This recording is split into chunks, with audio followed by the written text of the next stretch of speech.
Hello and welcome to the Buckets and Tea NBA show. I'm your host, Cathryn Naiker. Thanks so much for tuning in to this week's episode. Today, joining me, the Raptors Republic OG himself, Zarar Siddiqi. How's it going? I'm happy to be on for the first time on the show. Nice. Welcome debut. Yeah, I mean, I don't know how I haven't had you on earlier, but I'm glad I have you on now. We're going to talk all things NBA playoffs. We're going to get into some Raptors talk, get into just your general feelings about how you felt the last, tail end of our season is gone. I'm not sure the last time you were on the pod or on any of our pods, but I feel like that'll be fun to jump into. Let's talk about Lakers Warriors first, because that is the marquee matchup. We're recording this on Thursday, so we saw last night the Warriors winning Game 5. Zarar, how do you feel about either of these teams? Do you think the Warriors can come back for a Game 7? Are you a diehard LeBron fan? Where are you at with all of this? By the way, the marquee matchup for old timers is Heat Knicks. The history there with Jeff Van Gundy and all that stuff. So I've been enjoying that series as well. But the Lakers Warriors, of course, I think that's been fun to watch. And where am I on the Lakers Warriors? I've had this weird relationship with LeBron. I've realized, as most Raptors fans do. Right. It's gone from love hate, and it's sort of right now landed on respect more than anything. Mm-hmm. So I definitely find myself, I went into that series, open-minded, let's see what's going on. But as it goes on, I'm kind of wanting LeBron to sort of push his team through. So that's where I'm landing with that series. But it's been a joy to watch on all fronts. It's nice to see LeBron sort of lead from behind rather than just dominate in scoring and rebounding and use his physicality to just dominate, every other possession. You see LeBron doing things that you're not used to seeing LeBron do, miss 4-foot gimmies or use his strength to get into a point and then kind of blow the layup or not shoot or not make shots that we're used to see him making.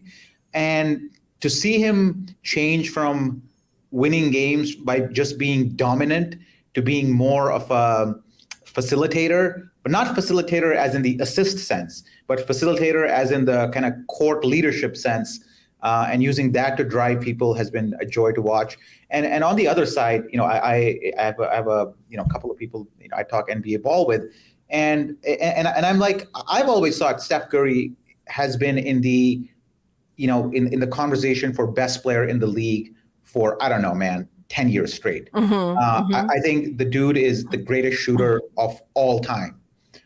He is arguably one of the best dribblers of all time. He is ambidextrous. He can make passes that most other players can dream of making. And then you combine that with Klay Thompson, who again might be I don't know what number, but top 5 shooter of all time. That wouldn't be a bold statement by any means. So to see that dynamic, play out, and LeBron having sort of the weaker team and the underperforming superstar, while you have this firecracker on the Warriors side with Draymond, it's adding up to a nice little soap opera, which is quite cool. D'Angelo Russell is another guy that I'm really starting to enjoy. I followed his career, LA Mini and all that. And he had a stint with the Warriors too, right? He did. Yeah, I think wasn't he part of the Wiggins trade? Yeah, I think he might. I think yes, he was. Yes, he was. I think so. Yeah. He came back. Yeah. So there's all these interesting players, and the style of play is also different. It's nice to see the Lakers sort of want to play in the half court a lot more, which you don't find too often. I think Miami does it a bit more now, even though they're not great at it.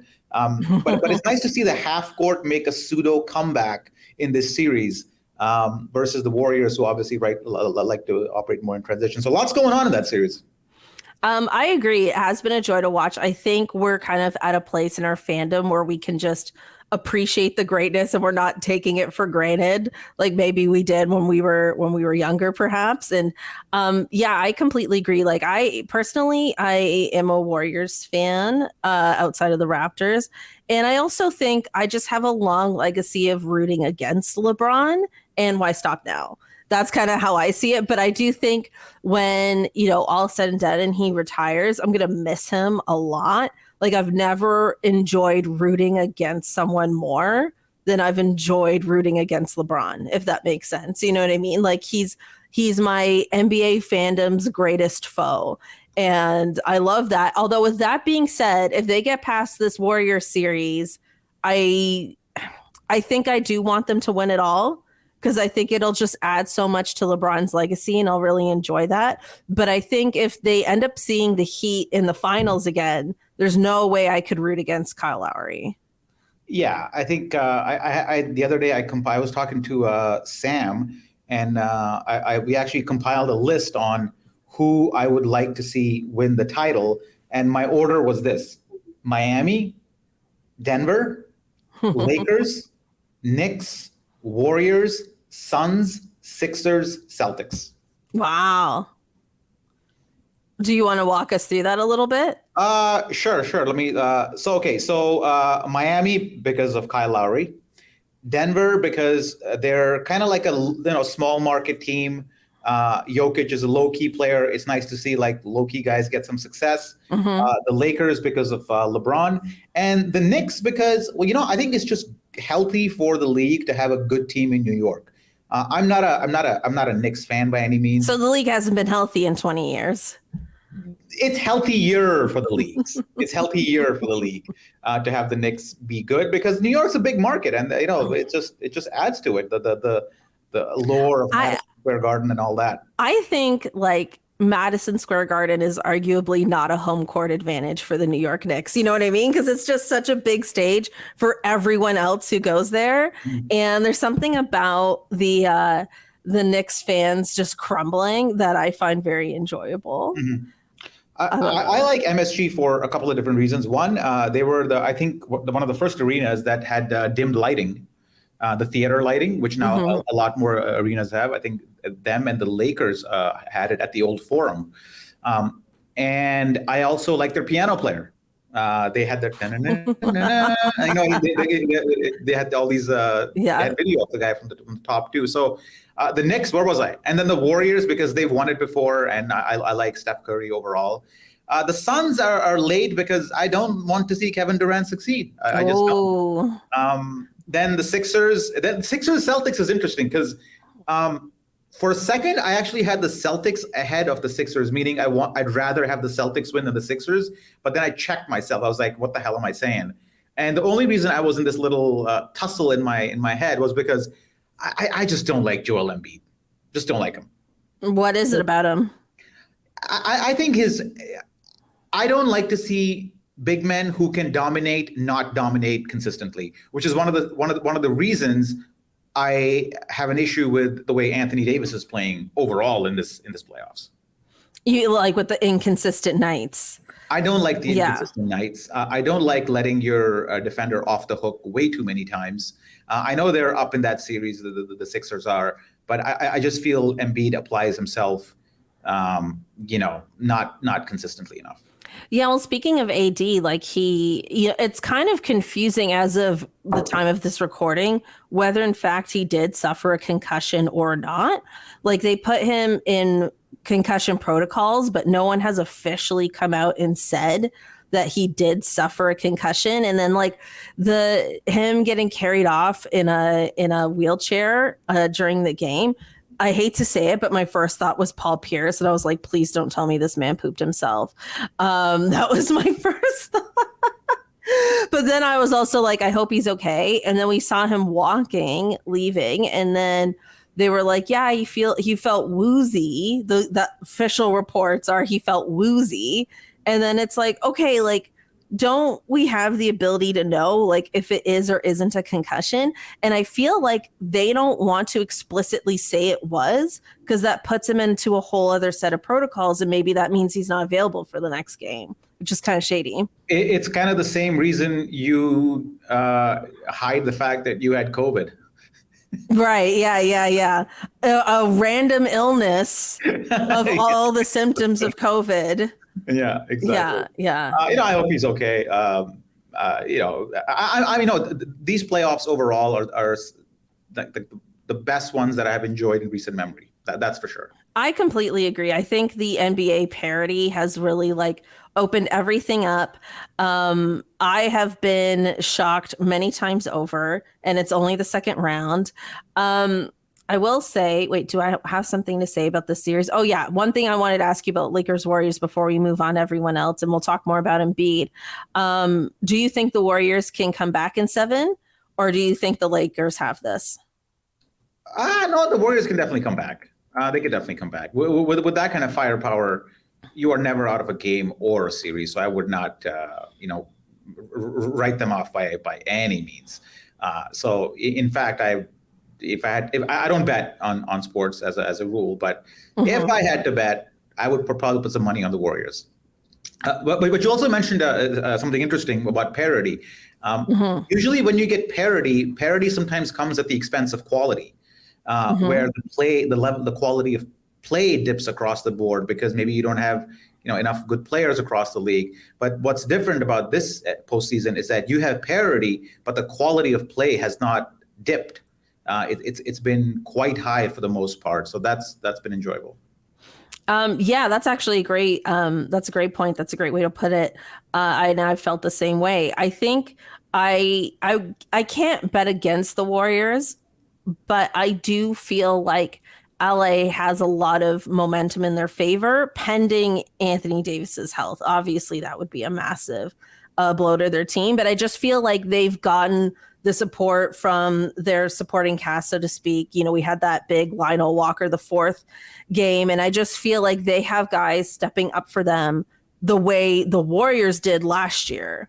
And I feel like they don't have that kind of support this year. And it just feels like so much has been put onto that core. And like Clay is kind of inconsistent. And it's just like, I don't know. It's Steph Curry carrying this whole team to the finish line, it feels like this year.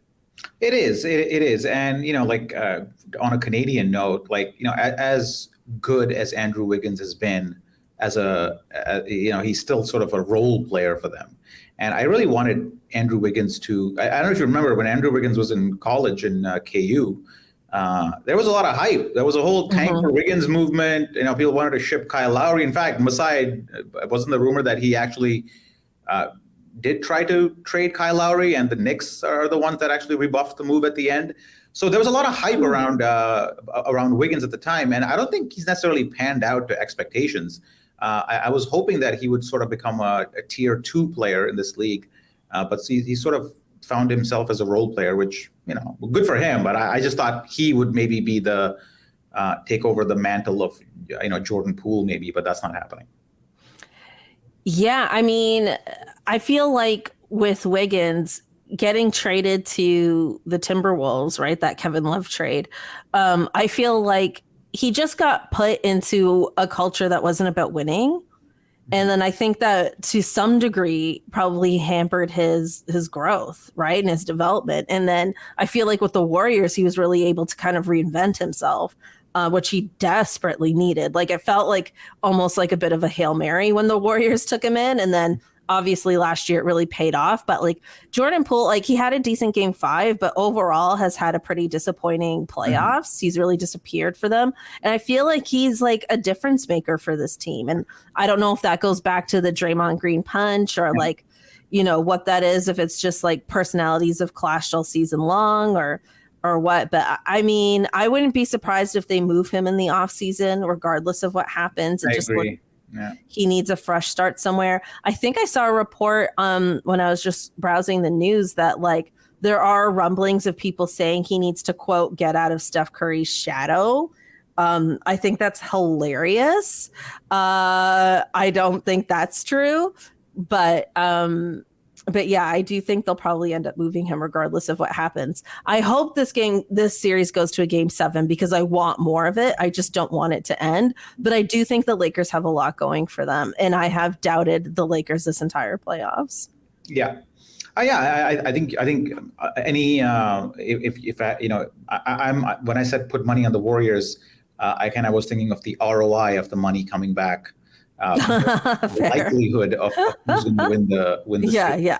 I mean, if it goes to a game 7, I would pick the Warriors. Yeah, because that's a game. Yeah, but. And I think somebody asked Steve Kerr the other day a pretty dumb question, and they asked him, like, "Are you getting the same vibes with this Warriors team that you got in the last season of the Bulls team, the Last Dance team?"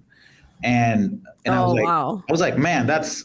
Like, I get it. Like, your team's down in the first round and you're facing an uphill climb, and maybe you'll do a partial blow up of the team. But by no means do I think this is the end of the Warriors as we know them. And as you said, they have the assets to retool through Pool. Hey, that should be like a thing on Twitter. Maybe I'm not on Twitter, but retool through Pool. Maybe I don't know. So that they always have that option. So they can. It's not like this is it for them. Yeah, you're absolutely right. I all the talk about this dynasty being over, I think is absolutely ridiculous. Steph Curry is playing out of his mind. And as long as he's that good, you still have a chance and you still continue to build around him. I think this core, even if they lose this series, has realistically another 2 seasons. Mm-hmm. I think to win another championship. And then I think it's actually like legitimately over.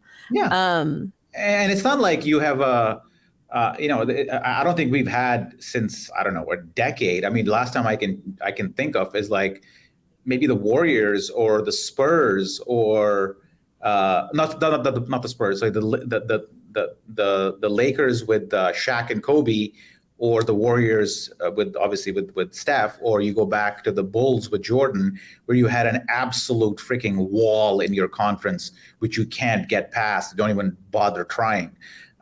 We don't have that in the NBA anymore. So the chances of you, going for a ring are not unrealistic, or they don't seem like laughable. That they're reasonable strategic choices you can make to compete for a championship without sounding stupid.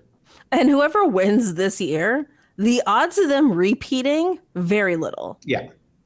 Very little. Yeah, I agree. Let's talk about Joel Embiid. We talked about him a bit earlier, just about, some inconsistencies. One thing that really stuck out to me, and it stuck out to a lot of people, was in that game that I think it was their game 5, the one that went to overtime, and PJ Tucker got like an and one and then got like really in his face. Mm-hmm. And it really did feel like he didn't want the ball in that moment. And PJ Tucker was kind of forced to take this shot. And it was like, good for him for immediately getting in his face. Like, you can't not want the ball in a moment like this. And I thought that was very telling, but then he kind of did come back and was like kind of seizing the moment a bit more. But it does feel like he has these moments where nerves get the better of him. Yeah, absolutely. I mean, in the last game, then he hit a couple of, good mid-range jumpers, just to kind of like ice the game when Boston was trying to make a comeback. I 100% agree. I've never been obviously he's an MVP and all that, but I've never, necessarily enjoyed his competitiveness.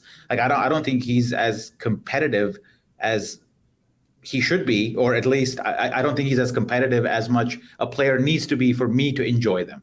Like one of the reasons we loved Kobe, we loved Jordan, because they were freaking maniacs. They were insanely competitive players. Like Jimmy Butler is another example, an insanely competitive guy. I personally enjoy those players. I don't see that in Joel Embiid, so I enjoy him less. So I'm not necessarily an Embiid hater. I do have a rationale for not enjoying him. And that basically is it. And it's also one of the reasons I sort of hate but respect the Celtics a little bit.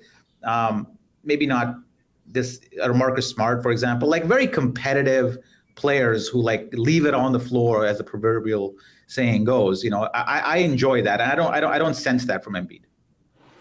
Yeah, I think that's true. I mean, how did you feel about him winning the MVP this year?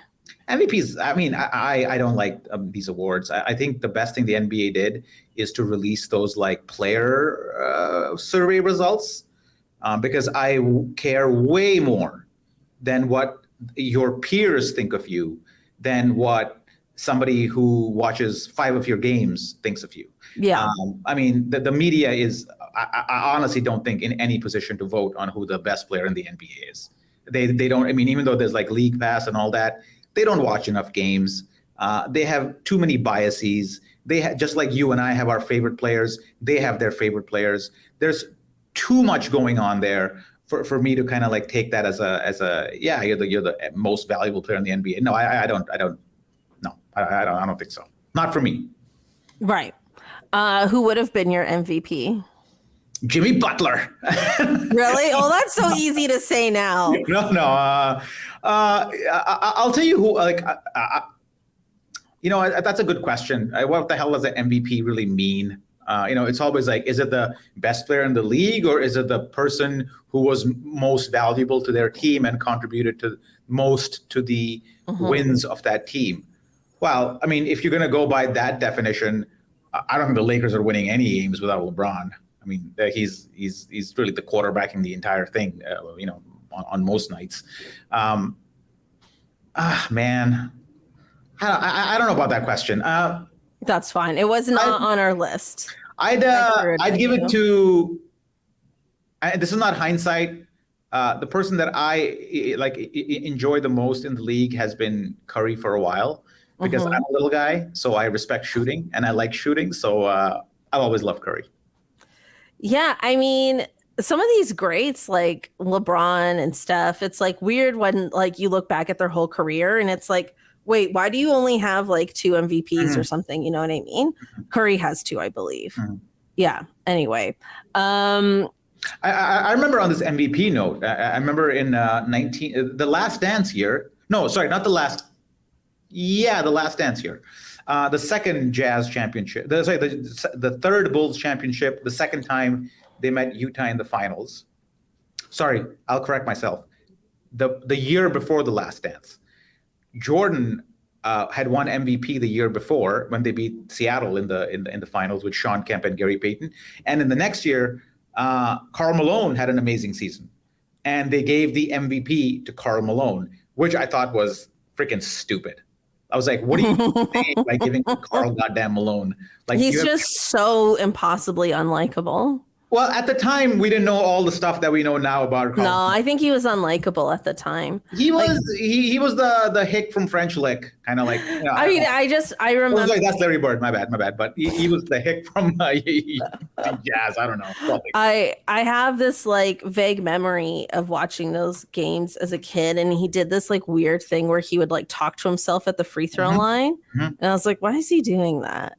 Yeah. I remember that. I mean, but Hornacek he used to rub the side of his face. Yeah, that's right. And then they later asked him, hey, why are you rubbing your face on free? He goes like, well, I'm trying to say hi to my kids, but I can't go like this. So my way of saying hi is rubbing my face.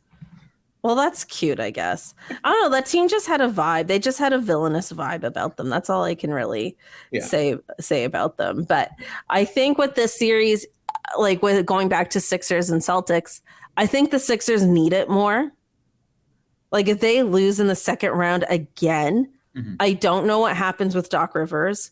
I don't know where this team goes from here. What happens with James Harden? You know what I mean? It just leaves so many questions. But if they get over this hump, and even if they lose in the Eastern Conference Finals, I feel like they still keep it together somehow. Yeah, like I just feel like there's so much more at stake with them. Where like with the Celtics, it's like if they lose in this round, I still think they run it back. Yeah, I mean, I think it might motivate the Sixers to keep it all together and give it another go, because I would imagine whoever comes out of the Miami Knicks series will be the underdogs in the East Finals, no matter who comes out. Probably the Heat. I mean, I know the Knicks won their last game, but it doesn't feel like they have so momentum. If it's the Heat, I highly doubt the Heat can Although with Jimmy Butler, he's got that, with Tobias Harris, he does not like him, so he might elevate his game to whole new levels. So it would actually be so fun to see him go up against the 76ers. Yes. Because he left them for the Heat, and he criticized. No. I don't think he left them for the Heat. I think the Sixers chose to. Oh, they chose not to sign him.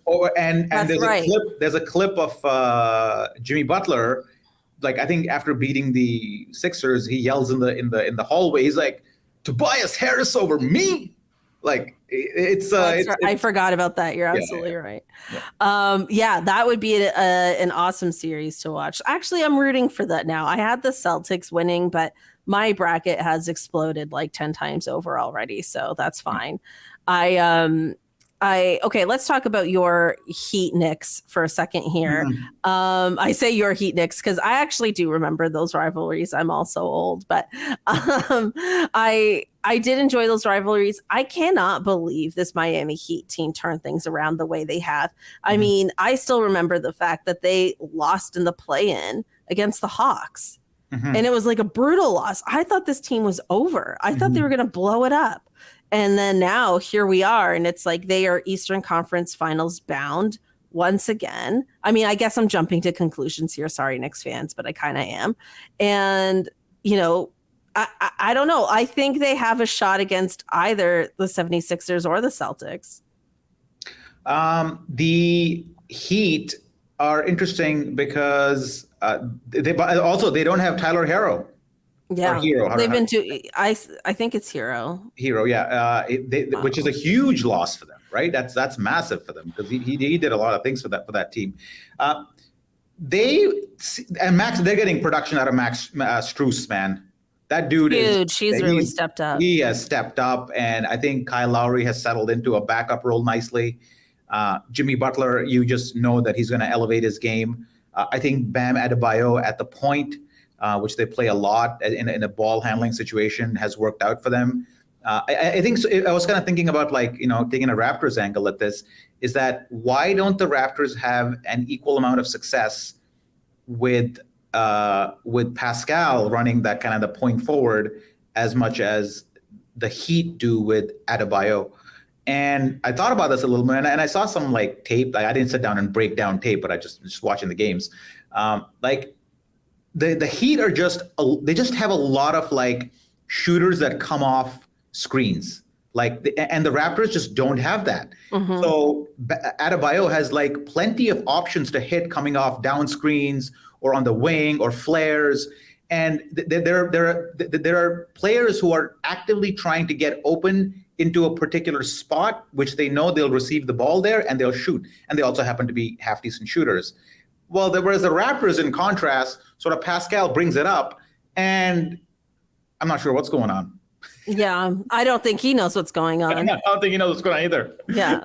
And then you're right. And then it just ends up being a lot of ISO. Yeah. And I also think too, I think with Pascal, before we got Jakob Poeltl, I just don't think he is meant to be a center. Yes, he can play center, but is that where he's meant to thrive? I don't think so. Pascal? Yeah. Oh, absolutely I don't think not. Absolutely no, not. But it was just he was kind of miscast in that role because we didn't have anyone else. And I think that also hurt him. Yeah, I think sometimes we confuse the biggest guy on the floor as being the center, which is not if PJ Tucker is a good example. He can play center better than Pascal can. And I'm glad that the NBA is sort of normalizing back to the return of the big man. I think it makes for a more watchable game. I was never a big fan of the Phoenix Suns, for example, or any team that tried to replicate them in terms of the run and gun, Steve Nash, Stoudemire stuff. I like more diverse basketball where you have a big man you can run plays in. So it's nice to see the Lakers with Davis, Jokic obviously in Denver, Embiid, and maybe Adebayo to a lesser degree, just have a little bit more success by playing a more half-court style of game. Because I think what's old becomes new, and what's new becomes old, and it's all a cycle. And I guess what I'm trying to say is JV's going to win MVP next year. I would love for that. I would love for a JV revenge season. That would be amazing. I completely agree. I mean, actually, maybe I should save this for my Raptors moment, but we're kind of here now. One thing I've talked about a lot on this podcast is that I've never been a fan of the whole 6'9" vision thing. And I've always been like complaining that we didn't have a proper center, because I just feel like as long as there's big men in this league, you're going to need someone who can defend them. I mean, look at the Warriors right now. I mean, I think Draymond Green is he made all defense like second team. He is a great defender, but he is consistently undersized in that position, and it hurts them.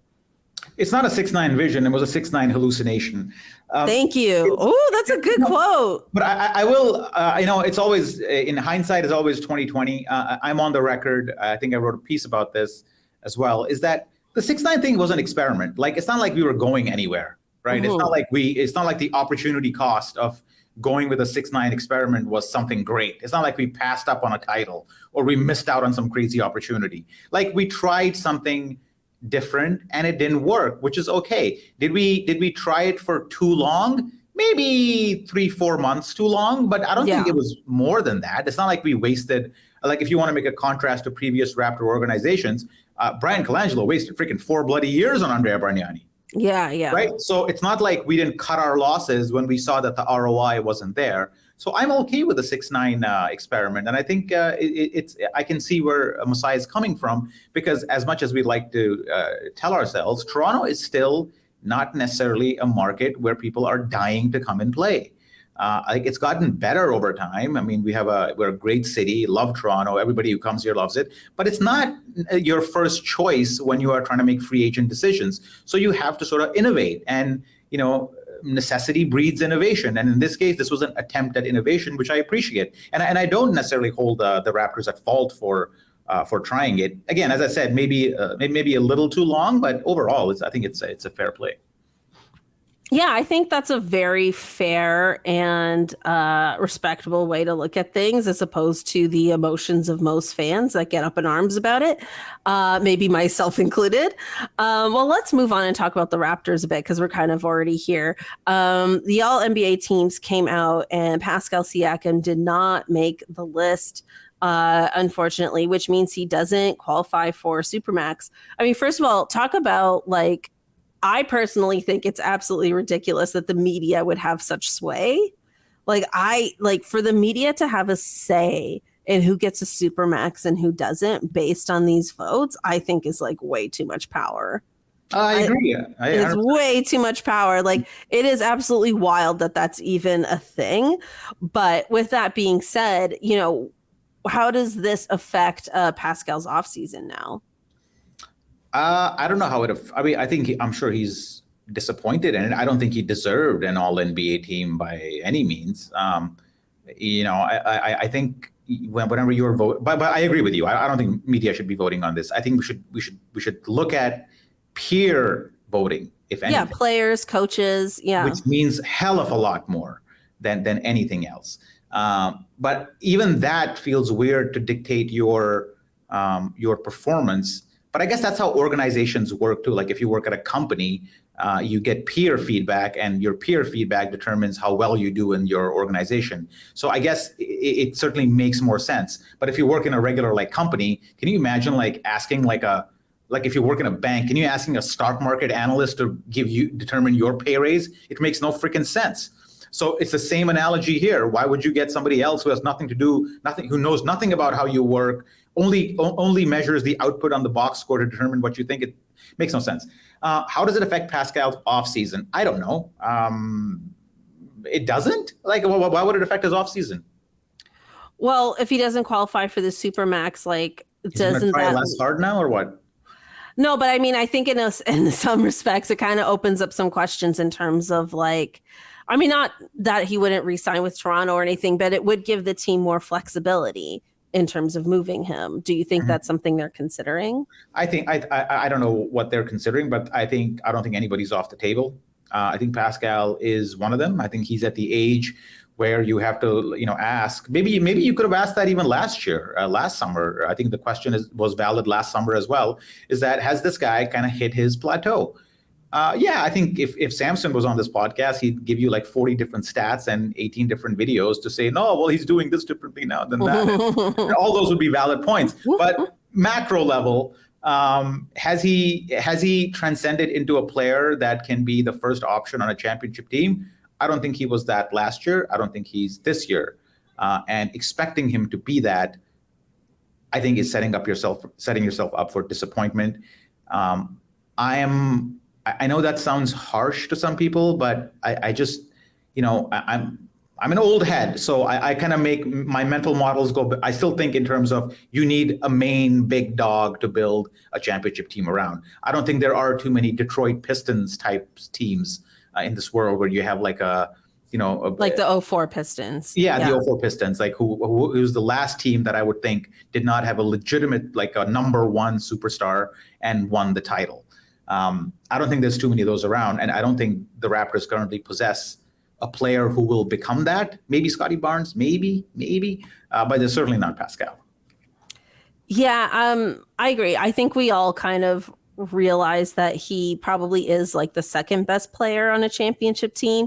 It's just hard to get those number ones, and I feel like a lot of what this team is doing is kind of like rolling the dice and banking on Scotty Barnes becoming that guy. That's how I feel. I don't know if that's true or not, but I don't know if Scotty's going to be that guy. I mean, I do think he's a very talented player, and he did say that he, during his like season ending like interviews, that he would put in more work this summer. So I'm very curious to see who he's going to be next year. But if he doesn't have that will to work in the offseason as hard as Pascal has, Fred has, DeMar DeRozan did, then he's going to end up hitting a ceiling far sooner than he should. And that, I think, is a big kind of what if for us.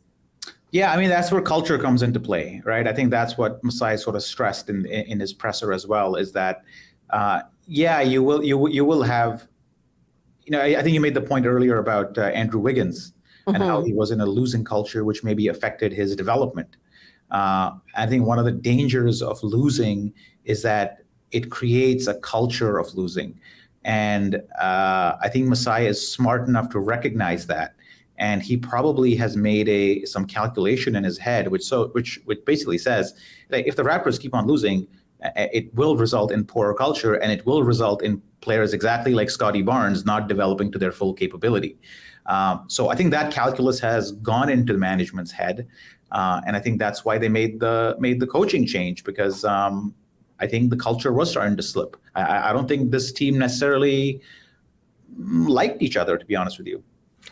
Yeah, it didn't seem like it, did it? It felt like it was almost like people are kind of in their own cliques. Things felt like they were getting really bad towards the end, becoming like obvious to the outsider, which is never good. Mm-hmm. I mean, I think, as much as I, loved Nick Nurse before, I mean, I've talked about how I felt like he changed over the years and he wasn't necessarily that same guy anymore. Well, speaking of that, let's talk about this coaching search, because the latest rumors are, JJ Redick was interviewed. I personally think this was just for JJ Redick PR. I don't think he's a serious candidate. If he were to get the job, he'd be one of the most underqualified head coaching hires in recent history. I mean, even people like mentioned Steve Nash. It's like Steve Nash was a consultant with the Warriors and obviously was a two-time MVP, et cetera, really kind of revolutionized offense for the era that he was in. I mean, JJ Redick was like a solid veteran. I don't believe he got past the semifinals. I'm trying to remember if he was ever in a Western Conference final. I don't think he was. I think with the Clippers, he got to the semifinals, and I think he got to the semifinals with the 76ers. So, I mean, it's just he doesn't have experience on the bench. He hasn't won a championship as a player or gone that deep. He's a great analyst. He's a great guy, but I don't know. I think it's very interesting how like certain candidates get a lot of press and not necessarily others. And there's no way they've only interviewed JJ Redick and Becky Hammon. So I think that's always something to like kind of pay attention to as Raptors fans, why some people get press and others don't. But yeah, Zarar, I've gone on a tangent here. What do you think? I think sometimes it's becoming a little fashionable to hire younger coaches. I think the oldest example is probably Spoelstra. Hire a guy out of the film room. I think Boston went with younger coaches. You don't necessarily need to be like an old head to be an NBA coach. So there is an exciting prospect of having a young coach who can relate to the players more. There's something to be said for that. I don't know how much, what factor it plays into the overall decision to hire a person, but having age kind of parity with the player and coach, there's definitely something there. So I'm not excited about JJ Redick as the Raptors head coach, because I agree. I think first of all, he talks too much. Talks way too much. So not thrilled about that, but I like the idea of trying to go for somebody on the younger side of things who can sort of grow with the team. I remember like one advice that somebody gave me a long time ago, well before I have kids, is that hey man, with kids you don't want to parent them, you want to grow up with your kids, so that you together experience life, and you together experience like the things that they get thrown at you. And I thought that was half decent advice, which sort of served me okay. You're giving that advice a solid 6 out of 10. Okay. That worked for me. So with JJ Redick, not super thrilled, but I like the idea of going with a younger coach who can maybe grow up with a younger core. Yeah, I think I said it last week as well. I think that I think a former player would be good for this team. I think that type of voice would work really well. Mind you, we don't know who this team is going to be next year, but based on who we have, like I do think a former player would be really good. I just think like JJ Redick, it would be great if he had a few years on someone else's bench first before jumping into the head coaching position, personally. Speaking of people who have been on other people's benches, anytime a coaching job opens up, I don't know why, but I'm always like, what does Patrick Ewing have to do to get a freaking coaching gig? The dude has been, like just hanging around NBA benches for years, and I don't think he's ever going to get a job. And everybody in the league knows that he desperately wants one. He's been open about it.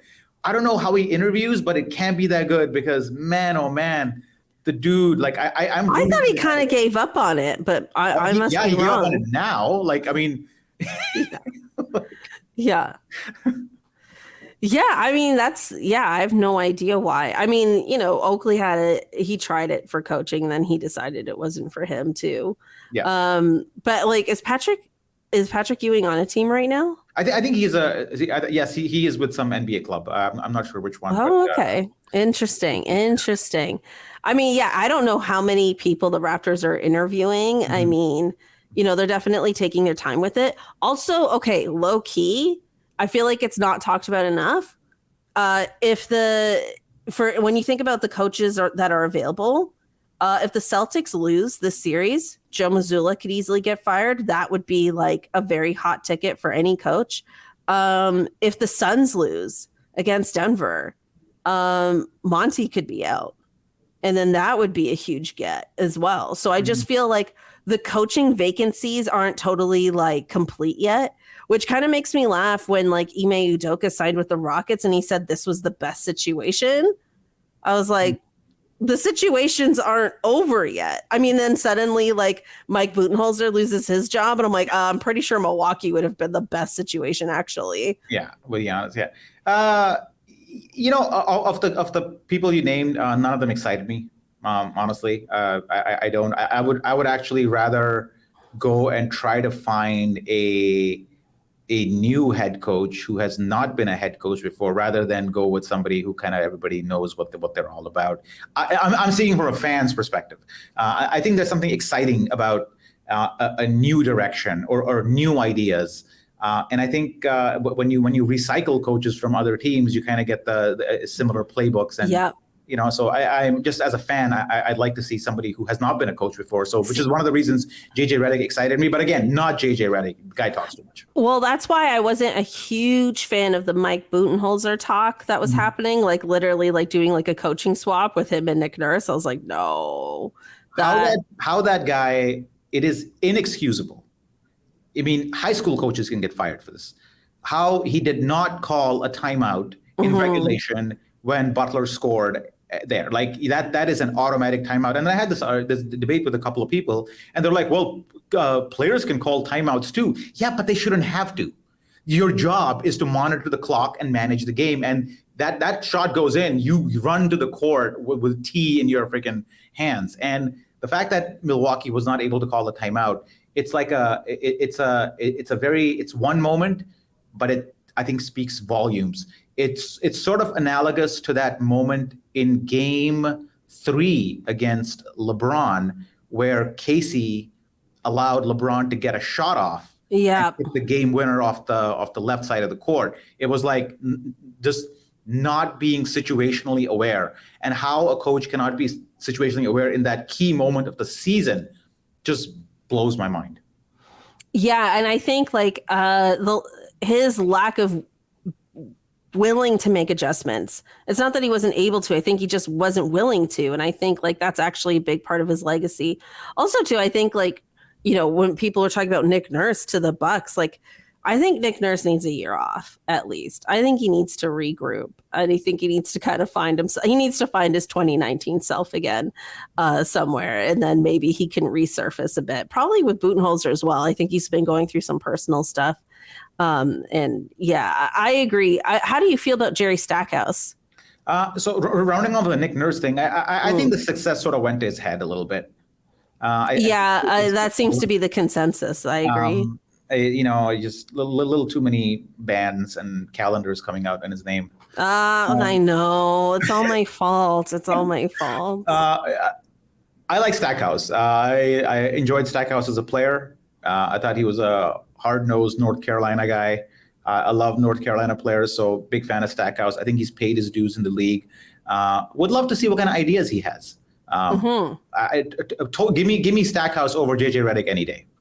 I'm with you. I think out of all the names I've heard floating around for this job, Jerry Stackhouse is the one I would be rooting for. I love Becky Hammon as well, but I just think she's in such a great situation with the Aces. Like, I don't know why she would leave. And then she'd have to like abruptly leave them like mid-season. So I just think the timing for that is kind of off. But yeah, I think Jerry Stackhouse would be an excellent choice for this team. And, I don't see any Shams Charania tweets about him. So curious as to why that's the case. Maybe he doesn't feel like it's juicy enough. Or maybe Jerry's like, could you not tweet about me? I don't know how all that works. But yeah, that's so far my favorite pick, unless other names surface, which I'm sure they will, because this coaching search has turned into like our free agency. Yeah. I don't know. I haven't scanned the San Antonio bench in a while. I don't know who's left there. So we can always look at that. No idea. Yeah. I mean, and who knows how long Greg Popovich is gonna go. Yeah. So I think the coaching search is, I'm glad they made the move. I'm glad they made it quickly. I'm glad they made it before the end of season presser. I think you just remove that, that cloud immediately. Now they just got to hire somebody. I'm actually surprised they haven't hired anybody yet, because I thought that they would already have some target in mind. Or maybe, as you said, they're waiting on the situations in the playoffs to materialize if we're making a play. The fact that they haven't hired somebody yet tells me that the person that they may be wanting to hire currently has a job. Yeah, that's what I think. Before we wrap up here, Zarar, I want to ask you, I didn't have this in our list, so I'm just thinking of this spontaneously, but what would you like to see happen with this Raptors team this offseason? I'd like to see Fred VanVleet moved. I think Gary Trent Jr. is done as well. I think VanVleet, I'm a big fan of Gary Trent Jr., but if you're a specialist and you're not great at the specialization that you're a specialist in, that's a big problem. I don't think, he's made some defensive improvements, overall, but I don't think it makes up for his just complete lack of situational three-point shooting. We need you to hit open three-pointers in key games. That's what you get paid to do, and he frankly has not done that. So he's definitely out. Fred VanVleet did not like his JJ Redick interview. I thought it did not show the leadership that we expect of him. You don't go blab about internal team stuff on podcasts. You just don't do that. And he looked like he was sulking the entire time. And beyond that, I don't necessarily think he's a great quarterback of this team. I think I've said this many times that I don't like the fact that he has extended his three-point range even further out to compensate for his lack of ability to drive. I don't think that's the right approach. So he's done. I don't know what we can get from that in sign-in trades or whatever it is. So those two are definitely out. I will still obviously keep Pascal Siakam unless you get a freaking amazing offer for him. I would retain obviously Scotty Barnes. And then you have the riffraff, right? You have the Delano Bantons and the Malachi Flynns of the world. Those are all discardable assets. None of them excite me. Delano Banton, I don't think is barely an NBA player. So yeah, those are the two big moves that I would just make. Wow, I mean, those are huge moves. And I would re-sign Pirtle for sure. Yeah. We were so desperate for. I mean, his presence alone got us from 12th to 9th in the East. Yes. So and that was massive. I think I mentioned this on I don't know where, but I mean, you cannot be 23rd in the league in pick and roll plays and be successful. Pick and roll is the bread and butter of basketball. You need to have an effective pick and roll game, and without Pirtle, we have none. So unless you're going to replace him with somebody else who's equally good or better, you got to resign him. Yeah, and I think they will. I'm sure they're planning on it. I mean, they traded next year's pick for him, so they definitely got to. And I mean, that's a very interesting take about Fred and Gary Trent Jr. I mean, I don't disagree. I think it's just on a fan level. Maybe it's kind of hard to sometimes see guys go. I just hope we don't lose them for nothing. I just hope that if they do walk, we can orchestrate some sign and trade for both of them, because to lose both of them for nothing would really that definitely hurts us going into next season for sure. Yeah. I think we'll get something out of it. Probably, we kind of talked the same about Kyle Lowry. Remember, we were saying would you let him expire or would you trade him at the deadline? And I don't know what the fan sentiment was at the time, but I'm guessing a lot of people felt that we should trade him at the deadline because you can get more. And at the end, we got a pick and we got Precious. So that worked out well. I'm hoping for a similar outcome here. Yeah. Zarar, thank you so much for joining us this week. I don't know if you have anything going on, but if you do, let people know what you're up to. I got nothing going on. You got nothing going on. Well, honestly, fair. You're keeping track of your ROIs, I did start a startup recently with a friend of mine, Barry Taylor.